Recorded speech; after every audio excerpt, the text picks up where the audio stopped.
Donc bonjour à tous, dans cette vidéo nous allons parler de milestone et des issues. C'est parti. Donc les prochaines vidéos concernant Git seront faites dans un nouveau repository que nous allons créer tout de suite. De ce fait, si vous faites des erreurs en chemin, vous n'allez pas bousiller votre repo ou votre projet, enfin votre fichier quoi. Bien sûr, vous êtes libre de faire ces tests avec votre propre projet, c'est à votre propre cas. Donc commençons par créer un nouveau dossier dans notre dossier Ruby. Donc on va l'appeler test. Voilà, on va cliquer droit dessus, on va l'ouvrir avec avec Visual Studio Code.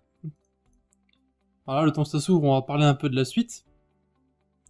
Donc à l'intérieur de ce dossier, nous allons mettre un fichier HTML simple que nous allons utiliser pour nos tests dans les prochaines, enfin les 5 prochaines sessions. Donc ici, on va appeler un nouveau fichier que nous allons mettre index.html, donc un fichier HTML basique. Et dans ce fichier HTML, nous allons mettre un squelette de base de HTML. Donc HTML5, il faut que ça s'enregistre, voilà on enregistre. Voilà, comme ça il voit que c'est un fichier HTML, et maintenant nous pouvons utiliser emettre s'il veut bien, HTML 5. Ah, pourquoi il veut pas être emettre? Qu'est-ce qui se passe? Voilà, ok c'est mieux. Ok, donc voici notre fichier emettre, on n'a pas besoin de le modifier, hein. Nous allons simplement ouvrir notre terminal et nous allons envoyer le tout sur GitHub. Donc le temps que notre terminal s'ouvre, on va aller sur GitHub et on va créer notre nouveau repository. Voilà, donc on va l'appeler test Ruby GCKN. Voilà, on va simplement l'appeler test GCKN. Test. Clic, on crée le repo, voilà. Puis nous suivons les différentes instructions, donc on va simplement mettre, on va faire un add et un commit, donc on va copier ces trois lignes ici. On va simplement faire git add. Point. Ah oui, pardon, git init d'abord, voilà, ensuite git add. Point. Et ensuite on va coller nos trois lignes, voilà, et on envoie le tout sur GitHub. Ok, c'est un peu simple, maintenant on a l'habitude de le faire, hein.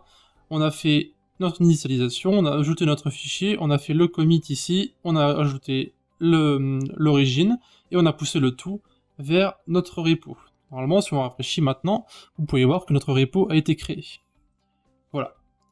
Donc il est maintenant l'heure de parler de notre sujet, donc tout ce qui est issue et milestone. Donc si vous n'êtes pas familier avec GitHub, les issues sont en fait des problèmes, et les milestones sont en fait des objectifs.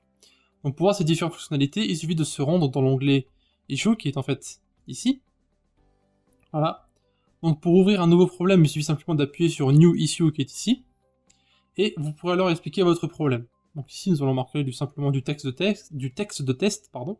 Donc fichier CSS non présent, donc là on va essayer de rester un minimum cohérent par rapport à ce qu'on va faire après. Dans mon code HTML, il n'y a pas de code slash fichier CSS. Voilà, avant de submit l'issue, on va pouvoir faire quelques petites choses. Si vous regardez le menu sur la droite qui est ici, qui est quand même un peu petit, vous pouvez voir que vous avez quelque chose qui s'appelle Assignees. Bon, assigner, c'est un peu difficile à prononcer. Ensuite on a label, ensuite on a project, et enfin nous avons milestone. Donc le premier permet d'assigner ce problème à quelqu'un dans votre projet. Dans ce cas, si on appuie dessus, on pourra pouvoir se l'assigner à nous-mêmes. Donc vous pouvez assigner jusqu'à 10 personnes par issue. Donc ici, on a nous. Ensuite, les labels. S'il s'agit d'un bug, nous pouvons mettre le label bug, donc c'est en fait des étiquettes, hein. S'il s'agit d'une fonctionnalité, vous pouvez mettre la fonctionnalité qui s'appelle, elle n'y est pas, enhancement, ou alors feature, vous pourrez en créer une. Donc pour l'instant, on va mettre un label bug, parce que en fait c'est un bug, hein, si le fichier n'est pas présent. Voilà. En ce qui concerne le projet, ça n'a aucune importance pour nous, parce que c'est pas un gros projet de toute façon, et pour le milestone, nous n'en avons pas, donc nous pouvons simplement ajouter cette issue et nous la modifierons plus tard. Voilà, donc vous pouvez voir que l'issue a été créée, donc pour voir les choses qui ont été faites, donc on a ajouté un bug et on a assigné ça à nous-mêmes. Si on appuie sur issue, vous pouvez voir que nous avons ici une issue qui est ouverte à cause du point d'exclamation vert, et nous avons ici le titre et le label. Voilà. Ok. Donc maintenant, rendez-vous dans les labels, nous allons voir ce que c'est justement. Donc ici, vous avez accès à toutes les labels qui existent dans votre projet. Plus tard, lorsque nous allons installer nos extensions, nous devrons modifier ces labels, et nous en parlerons justement à ce moment.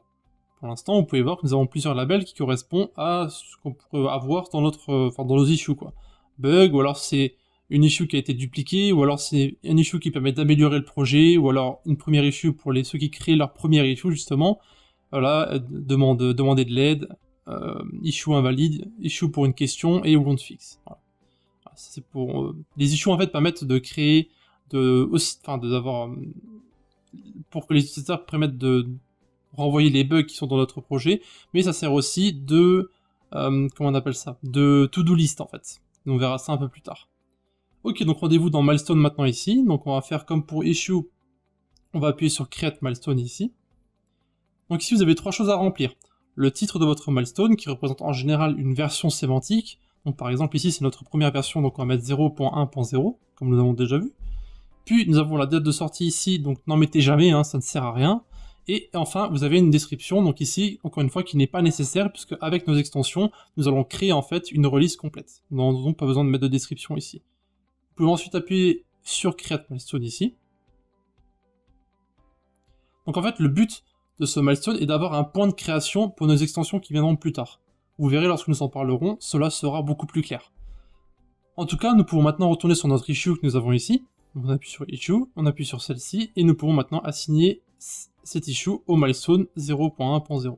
Et voilà, vous pouvez voir que ça va s'ajouter automatiquement ici. Et voilà. Donc ça sera tout pour les issues et les milestones. Donc comme d'habitude, si vous avez des questions à poser, vous avez la section Q&R de Udemy, ou bien encore le Discord de la communauté. Je vous vois dans un instant pour la prochaine lecture. A de suite. Donc ça sera tout pour les milestones et les issues. Donc si vous avez des questions à poser, vous avez les commentaires de YouTube, vous avez le Discord de la communauté, ou bien en dernier recours, vous avez les forums de notre site. Voilà. De plus, n'hésitez pas à visiter nos différents réseaux, donc eux aussi dans la description, Discord, notre blog, Facebook, Twitter, Google+, etc.